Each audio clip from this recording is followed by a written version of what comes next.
Queria te convidar a abrir a tua Bíblia no capítulo 3 de Apocalipse, a partir do verso 7. Essa é a nossa sexta igreja, a qual Cristo escreve uma carta para poder fortalecer, confrontar, exortar, orientar a sua igreja que estava convivendo ali num contexto de perseguição, de oposição no primeiro século. E Cristo revela o seu poder, a sua glória, mostrando que Ele é Senhor do tempo, Senhor de todas as coisas, um Deus poderoso, e que a sua vitória na cruz, Cristo concede à igreja também vitória, que apesar da luta, a igreja ela permanece avançando, a igreja permanece invadindo o terreno do inimigo e tomando posse daquilo que Cristo conquistou na cruz. E hoje nós veremos um pouco sobre a carta à igreja em Filadélfia. Apocalipse capítulo 3, a partir do verso 7. Ao anjo da igreja em Filadélfia, escreve: estas coisas diz o santo, o verdadeiro, aquele que tem a chave de Davi, que abre e ninguém fecha, que abre e ninguém fechará, e que fecha e ninguém abrirá. Conheça as tuas obras. Eis que tenho posto diante de ti uma porta aberta, a qual ninguém pode fechar, que tens pouca força, entretanto, guardaste a minha palavra e não negaste o meu nome. Eis farei que alguns dos que são da sinagoga de Satanás, desses que a si mesmos se declaram judeus e não são, mas mentem, eis que os farei vir e prostrar-se aos teus pés e conhecer que eu te amei. Porque guardaste a palavra da minha perseverança, também eu te guardarei da hora da provação que há de vir sobre o mundo inteiro, para experimentar os que habitam sobre a terra. Venham sem demora, conserva o que tens, para que ninguém tome a tua coroa. Ao vencedor far-lo-ei coluna no santuário do meu Deus, e daí jamais sairá. Gravarei também sobre ele o nome do meu Deus, o nome da cidade do meu Deus, a nova Jerusalém, que desce dos céus, vinda da parte do meu Deus, e o meu nome, e o meu novo nome. Quem tem ouvidos, ouça o que o Espírito diz às igrejas. Amém? Irmãos, a cidade de Filadélfia foi fundada por volta do ano 140 a.C., por Átulo II, e ele deu esse nome à cidade de Filadélfia, né? Cidade do amor fraterno. Filéu, essa palavra grega, amor, que diz respeito ao amor fraternal, o amor que há na família, entre irmãos. E essa cidade carrega esse nome, expressando essa ideia de homenagear um irmão muito querido. E a cidade recebe esse nome por parte de Átulo. Ela era conhecida como a pequena Atenas. Essa cidade era uma cidade pequena, era uma cidade nova. De todas as cidades que nós estudamos até então, a cidade de Filadélfia é a cidade mais nova, foi fundada aí no ano 140. Alguns acreditam que foi fundada no ano de 198 a.C., mas é uma cidade relativamente nova para aquele mundo, para aquele período. Essa cidade foi marcada por algumas questões interessantes. A cidade de Filadélfia era uma espécie de porta para o Oriente. Ela fazia ali o meio de campo entre o Oriente e o Ocidente. E ela tinha uma função, essa cidade tinha uma função missionária no aspecto cultural da helenização, da cultura grega. Porque essa cidade era que dava porta para o Oriente, e a ideia do mundo romano, do mundo greco-romano, era helenizar o mundo. E essa cidade era uma porta. Essa cidade era conhecida como a porta para o Oriente. E é justamente nessa cidade que é conhecida como a porta que a gente ouve a referência de Cristo dizendo que tem uma porta aberta para essa igreja. A cidade de Filadélfia ficava numa região vulcânica e, por conta disso, a cinza vulcânica tornava o solo muito fértil. Então, havia plantação de parreiras e o vinho era muito conhecido naquela cidade e a agricultura ali era forte. E Cristo se dirige a uma igreja plantada em um contexto onde os temores eram presentes, porque a cidade de Filadélfia estava numa falha rochosa, numa falha que havia muito abalo sísmico naquele local, e as pessoas viviam tensas. Por isso, muitas pessoas optavam por morar no campo, em campo aberto, porque havia muito terremoto naquela região, por causa dos vulcões. E Deus, agora, para falar com sua igreja naquele local, Cristo, ele se apresenta como ele faz em todas as outras igrejas, e ele se apresenta da seguinte forma: ao anjo da igreja em Filadélfia, escreve: estas coisas diz o santo, o verdadeiro, aquele que tem a chave de Davi. Primeira coisa que Cristo faz aqui, ele se apresenta como o santo.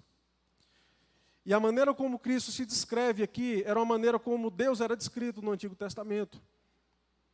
A santidade era um atributo divino. E Cristo, ele reivindica esse atributo, porque de fato Cristo, ele é 100% santo. E assim como nós vemos no Antigo Testamento, assim como nós vemos no Novo Testamento, 1 Pedro, Deus exigindo santidade do seu povo, porque ele era santo. Agora a gente vê aqui Cristo dizendo que ele é o santo. Não só o santo, Cristo também é o verdadeiro. A cidade de Filadélfia tinha uma presença forte de judeus. E os judeus viviam num embate muito grande com os cristãos, porque eles rejeitavam a Cristo. Para os judeus, Cristo não era o Messias.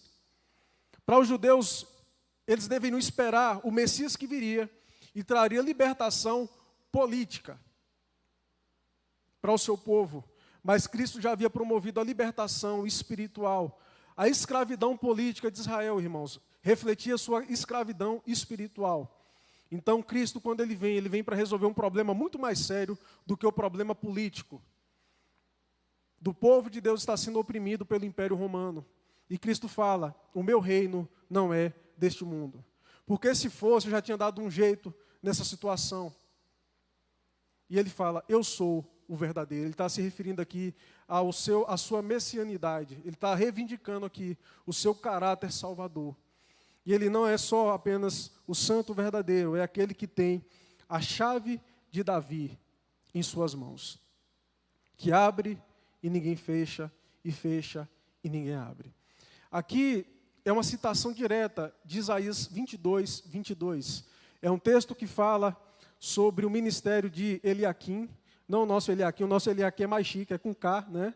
E Eliaquim, ele substitui Sebna, e ele recebe a autoridade como primeiro-ministro. E a Eliaquim foi dada por Deus a autoridade de governar Israel durante um tempo.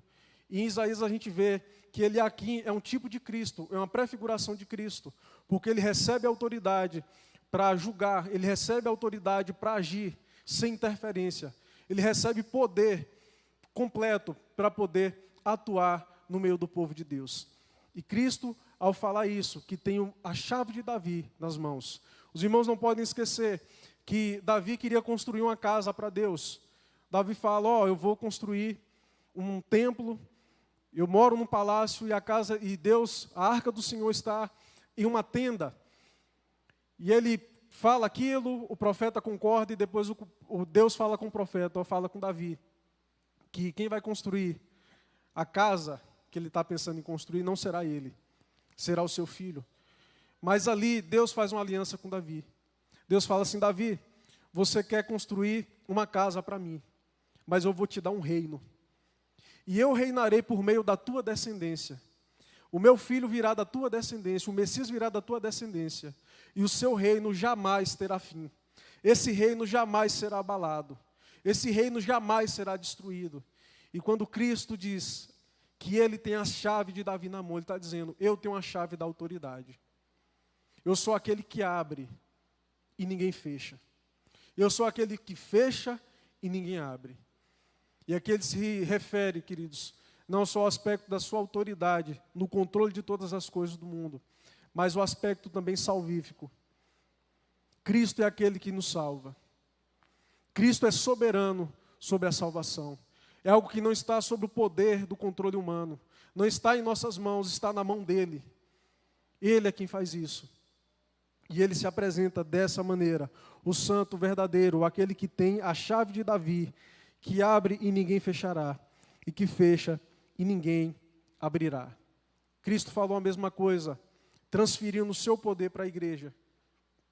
E ele fala isso com Pedro: aquilo que ligares na terra terá sido ligado no céu, e aquilo que desligares na terra terá sido desligado nos céus. Ou seja, a igreja, quando ela anda em conformidade com a vontade de Deus, ela tem autoridade naquilo que ela faz. Ela tem autoridade na sua obra, na sua função. Quando a igreja disciplina alguém debaixo de uma orientação bíblica, Deus ele concorda com aquilo. Quando a igreja restaura um pecador debaixo de uma orientação bíblica, aquilo há a mão de Deus e a permissão de Deus, o aval de Deus, porque a igreja ela é a extensão do ministério de Cristo aqui na terra. E após se apresentar, Cristo faz agora um elogio a essa igreja. Irmãos, apenas 2 igrejas receberam somente elogios do Senhor. A gente viu a igreja aqui de Sardes. Aliás, a igreja de Sardes não, a igreja de Esmirna. Foi uma igreja que só recebeu elogio do Senhor. E essa igreja é uma dessas igrejas, dentre as 2, que recebe só elogio. E a gente tem muito que aprender com essa igreja. Olha só o que Cristo fala para essa igreja, capítulo 8. Conheça as tuas obras. Eis que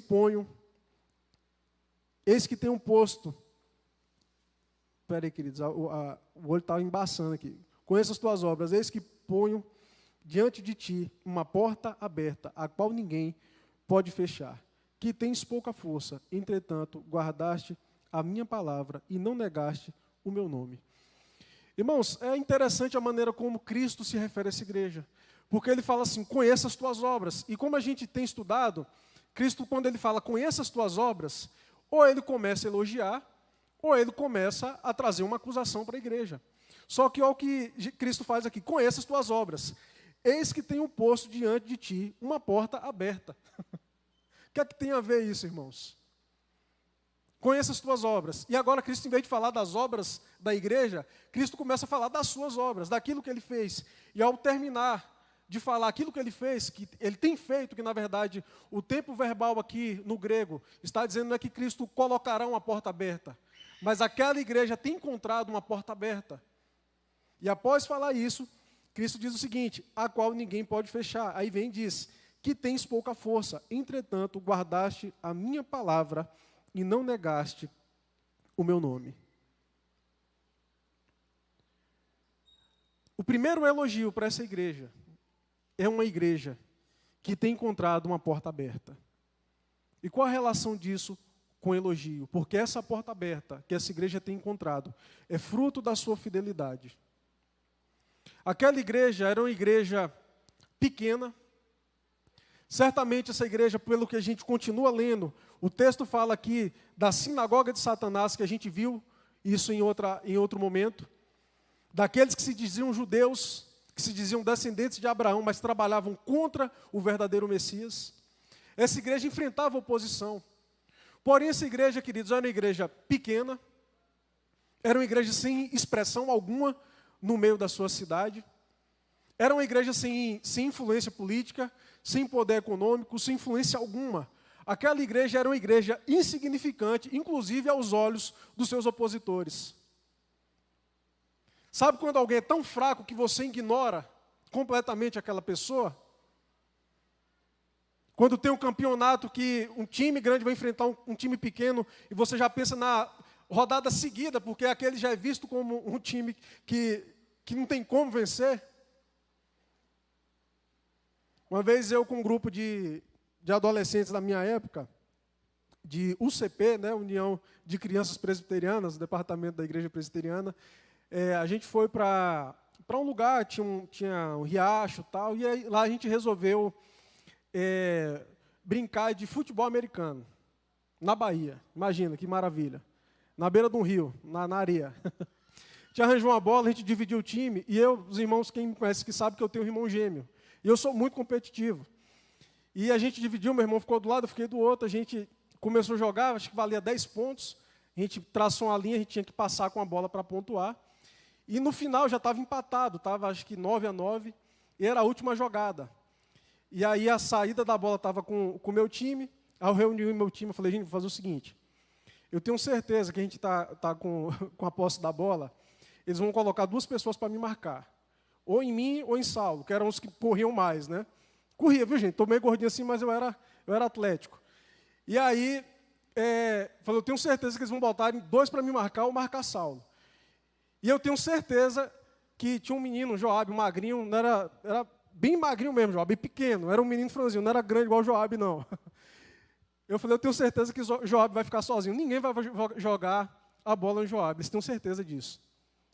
E do outro lado eles estavam combinando a estratégia, e era justamente essa. A gente vai botar 2 marcadores nele, talvez 2 em Saulo, tal, e aí foi dividindo a marcação, e falei, Joabe, falou, não, deixa Joabe só, que ninguém vai jogar a bola no Joabe, não. Mas a gente já tinha combinado, Joabe sair pela ponta, e na hora que saiu, eu saí levando a bola para trás, todo mundo deixou o Joabe lá correr, joguei a bola, o Joabe passou sozinho, e foi aquela gozação, né, de adolescente, porque a gente venceu. Pois é, a igreja de Filadélfia era um Joabe. Era alguém que ninguém dava nada, que não ameaçava os seus opositores, que certamente nem enfrentava tanta oposição assim, porque era insignificante. Mas havia algo especial naquela igreja: fidelidade. Cristo está dizendo para aquela igreja, eu tenho aberto essa porta para vocês, não é porque vocês são uma igreja, vocês são um povo que conquistou a autoridade, não é porque vocês são uma igreja que tem poder de persuasão, não é porque vocês têm presença social, eu tenho posto uma porta aberta, porque vocês são fiéis. E ele diz assim, olha só, o final do verso 8. Entretanto, né, que tens pouca força, entretanto, guardaste a minha palavra e não negaste o meu nome. Quando fala aqui que ele tem guardado a palavra, é porque aquela igreja não tem permitido que a palavra do Senhor fosse subvertida. Aquela igreja não tinha permitido que a palavra do Senhor fosse adulterada. Por isso eles têm guardado a palavra do Senhor e não têm negado o nome do Senhor.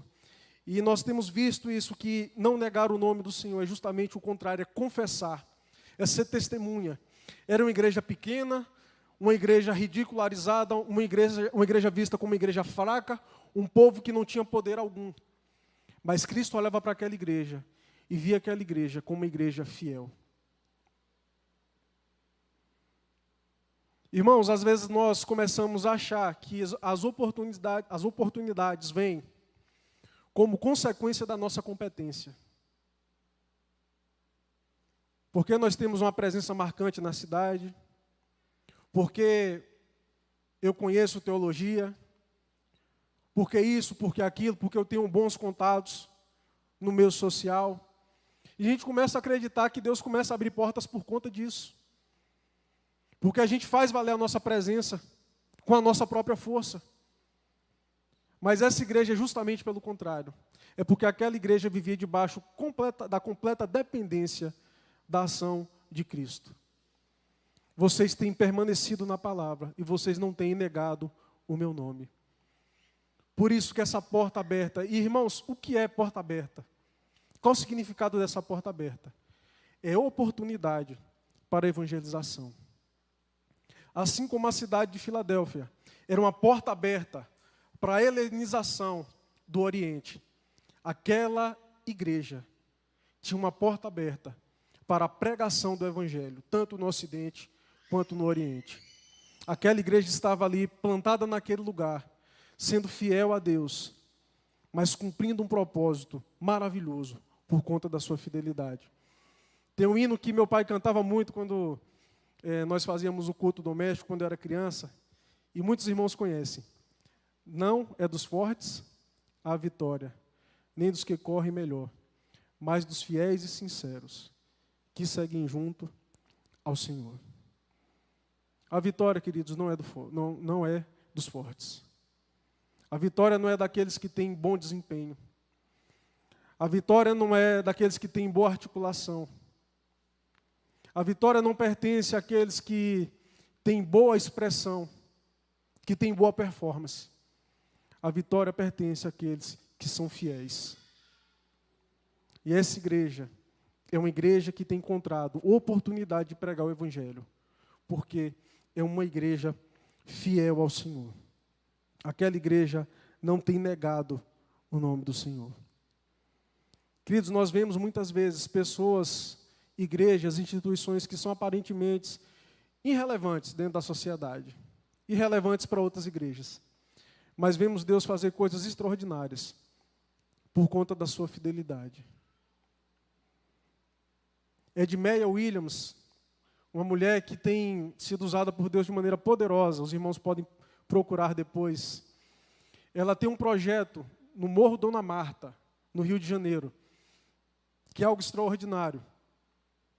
Ela conheceu uma criança que estava próximo à sua igreja, a igreja, esqueci o nome da igreja do Rio de Janeiro, mas, enfim, uma igreja onde o pastor Leonardo, Léo Sayun, está hoje, da Barra, né? da Gávea, né? Da Gávea, isso, obrigado, irmãos. Igreja Presbiteriana da Gávea. Ela estava saindo da igreja e o seu marido, que não tinha muito comprometimento com o Evangelho, passou com o carro na poça d'água, molhou uma criança e seguiu o caminho. Ela ficou muito irritada com aquilo. E no outro dia ela perguntou para o porteiro da igreja quem era aquela criança. Falou assim, não, ela fica aqui às vezes vendendo algumas coisas, ela é do morro, Dona Marta. E a Edmeia foi conhecer aquele morro e ela viu aquela favela enorme. A gente dá um nome morro para ficar mais bonito, mas o fato é que ali é um lugar extremamente complicado socialmente falando. E a oração dela ao Senhor foi, Deus, me dá esse morro. Eu quero esse morro, Pai. Eu quero evangelizar esse morro. Mas ninguém subia naquele morro sem autorização do tráfico. Então a estratégia dela, uma mulher crente, fiel a Deus, ela todo dia, ela ia para a parte ali da pista, né, do asfalto, que passava no pé do morro. Tinha as crianças ali jogando bola, brincando. Ela levava uma caixa com suco e sanduíche. E aí ela dava suco e sanduíche para essas crianças, filhos de traficantes, filhos de pessoas em extrema pobreza. Evangelizava as crianças e falava assim, quando é que eu vou poder subir? Aí os meninos falavam, tia, ainda não. Tia, ainda não. Mas um dia uma porta se abriu. E os meninos falaram, tia, deixaram você subir. Pode subir. E a Edmeia subiu, ela falou que nunca viu tanta arma na vida dela. E já era conhecida, todo mundo sabia o nome dela, todo mundo a respeitava, porque ela cuidava de filhos de traficantes, cuidava de filhos de prostitutas. E o comando naquele lugar entendeu que aquilo era uma mulher séria.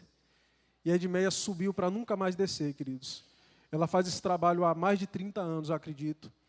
E Deus tem feito algo extraordinário naquele lugar, por causa de alguém, uma simples mulher, mas que se encontrou fiel na presença de Deus. Talvez você se ignore, porque você acha que você não tem conhecimento bíblico, você não é bom de teologia, você se sente constrangido por causa do conhecimento de pessoas que estão ao teu lado. Talvez você ache que você não fala bem demais, não fala o suficiente. Talvez você se veja como uma pessoa que não tem nem dom. Sabe quando você fala assim, eu não sei qual é o meu dom? Eu escuto muito isso. Eu não sei nem o que é que eu vou fazer para Deus, porque eu nem sei qual é o meu dom. Pessoas assim que são fiéis e que se colocam na mão de Deus, encontram portas abertas para a pregação do Evangelho. Amém? E depois de fazer esse elogio, Cristo agora ele pronuncia uma sentença. Mas uma sentença para quem, se essa igreja é fiel?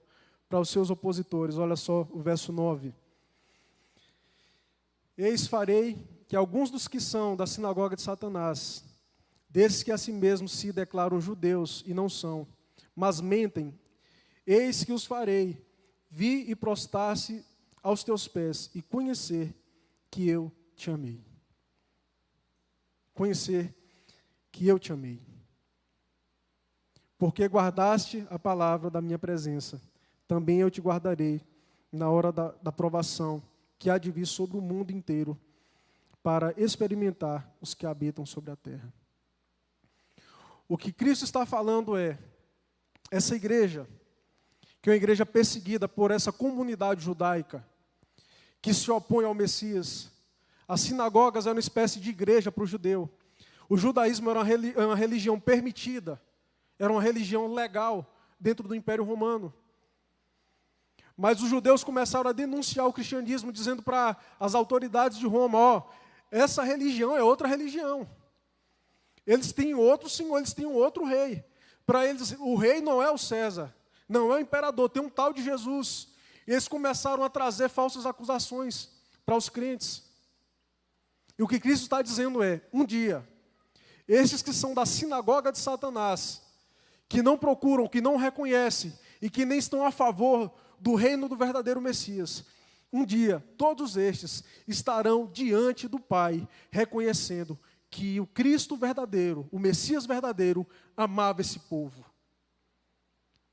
Irmãos, eu fico imaginando no dia final, no juízo final, aqueles crentes que foram ridicularizados dentro do trabalho por causa da sua fé. Aqueles alunos que no primeiro semestre voltaram para casa chorando, porque o professor fazia gozação com a sua fé. Irmãos, um dia todos eles vão lembrar com dor no coração, com amargura, que eles ridicularizaram aqueles que foram eleitos e amados por Cristo. Foram amados por Cristo, foram cuidados por Cristo. Vão olhar para trás e vão falar, meu Deus do céu, aquele povo que a gente olhava com tanto desprezo, aquele povo que a gente dava risada, era um povo que tinha uma relação diferente com Deus. Foi um povo eleito, escolhido. Deus amou esse povo. Cristo, Deus nos ama. O amor de Deus é derramado sobre nós.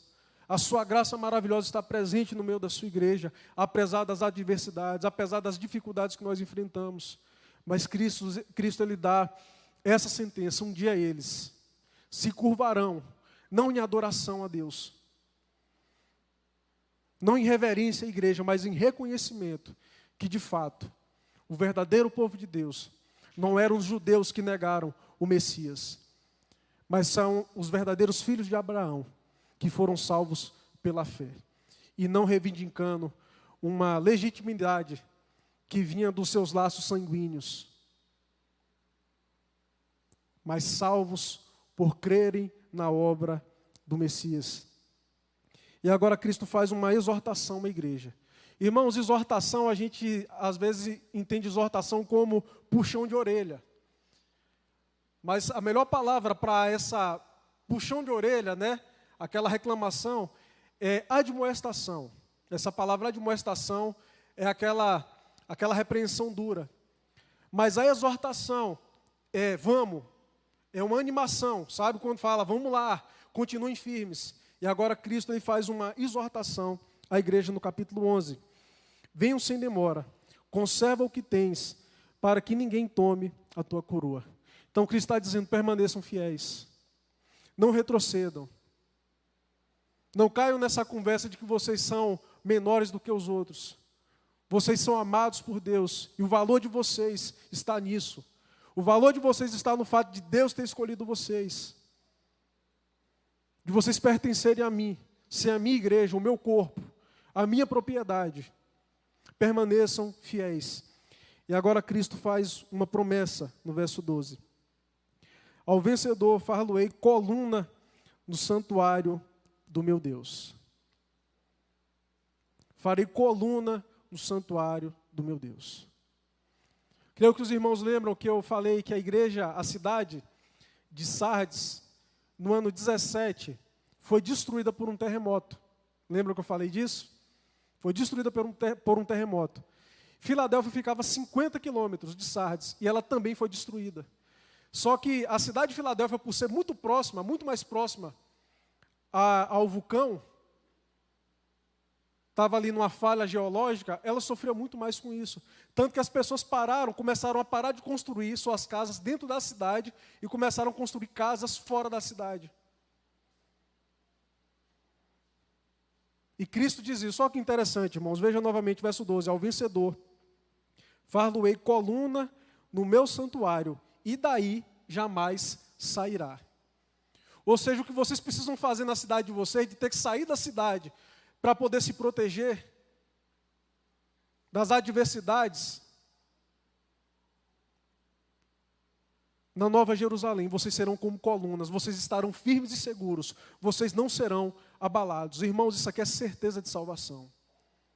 Eu colocarei vocês como colunas. A obra de Cristo será completa na eternidade. Mas Cristo fala isso também. Gravarei também sobre eles o nome do meu Deus. Gravarei sobre eles o nome do meu Deus. Irmãos, ter o nome de Deus é carregar, ser tido como a propriedade do Senhor. No Antigo Testamento a gente vê muito essa expressão, Deus falando, eu coloquei o meu nome Israel, ou seja, eu tornei Israel a minha propriedade. E Cristo está dizendo isso, vocês serão a minha propriedade eterna. Vocês serão posse minha por toda a eternidade. Ele diz também, o nome da cidade do meu Deus, a Nova Jerusalém. Eu levarei vocês para a cidade de Jerusalém. E nós precisamos entender, queridos, que a nossa verdadeira cidadania é de ordem celestial, é de ordem eterna. Aquilo que a gente vive aqui, irmãos, é passageiro. Aquilo que a gente enfrenta aqui tem um tempo determinado para durar. Tem um fim.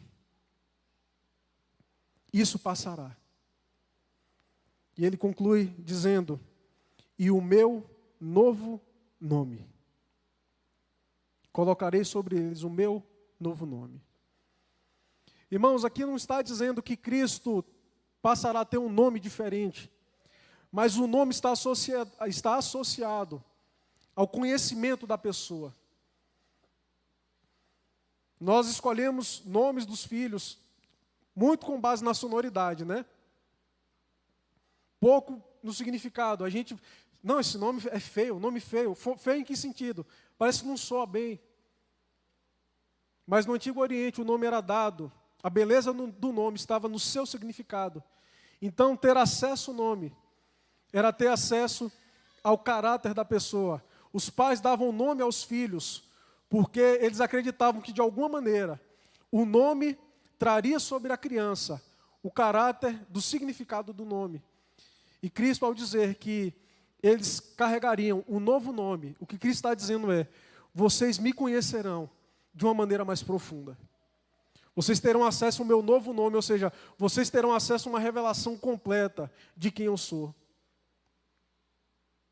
E é isso que nós teremos, queridos. As nossas limitações por conta da queda não nos permite conhecer a Deus de maneira profunda. Deus é incompreensível, mesmo na eternidade para nós. Mas o que Cristo está dizendo aqui é que vocês terão conhecimento ao meu respeito na eternidade, de maneira profunda. Porque vocês são povo eleito. Vocês são povo eleito. Queridos, eu queria encerrar lendo o verso 10. Que diz assim, porque guardaste a minha palavra, guardaste a palavra da minha perseverança, também eu guardarei da hora da provação, que há de vir sobre o mundo inteiro, para experimentar os que habitam sobre a terra. Muitas pessoas usam esse texto para dizer que a igreja vai ser arrebatada na tribulação. Queridos, a igreja não vai ser arrebatada na tribulação.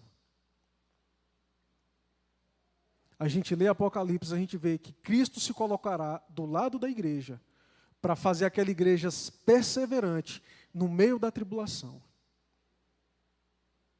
Quando a Bíblia diz a respeito dos últimos dias, irmãos, não diz respeito àquela reta final, mas os últimos dias diz respeito entre a ascensão de Jesus e a sua volta. Ou seja, nós já vivemos, queridos, os últimos dias. O que a gente tem visto são sinais da volta de Cristo, que está cada vez mais perto. Talvez você não considere o que você tem vivido hoje na nossa sociedade como tribulação, mas hoje no Oriente existem irmãos morrendo por causa da sua fé.